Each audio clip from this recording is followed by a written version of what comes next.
What had loosed this captive in the tomb? Christ came forth from the tomb glorified, and the Roman guard beheld him. Their eyes were riveted upon the face of him whom they had so recently mocked and derided. In this glorified being they beheld the prisoner whom they had seen in the judgment hall, the one for whom they had plaited a crown of thorns. This was the one who had stood unresisting before Pilate and Herod, his form lacerated by the cruel scourge.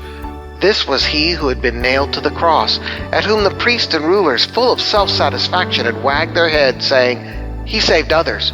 Himself he cannot save." Matthew 27:42.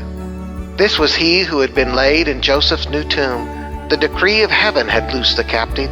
Mountains piled upon mountains over his sepulchre could not have prevented him from coming forth. At sight of the angels and the glorified Savior, the Roman guard had fainted and become as dead men. When the heavenly train was hidden from their view, they arose to their feet, and as quickly as their trembling limbs could carry them, made their way to the gate of the garden. Staggering like drunken men, they hurried on to the city, telling those whom they met the wonderful news. The Christian faith centers not only on the cross, but on the empty tomb. When we come to the story of the resurrection of Jesus, we have two options. The first option is to view this story as sentimental propaganda written by a few lonely followers of Jesus to keep his memory alive, the way we try to keep the memory alive when a well-known figure dies today.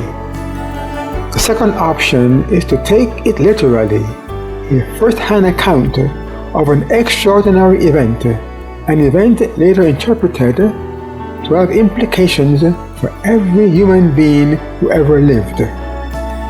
Looking at the biblical evidence, we find that in the first few chapters of Acts, there are at least 8 references to the resurrection of Jesus. Why was the resurrection of Jesus so pivotal in apostolic preaching and in the faith of the early church? Why is it still crucial for us today as well?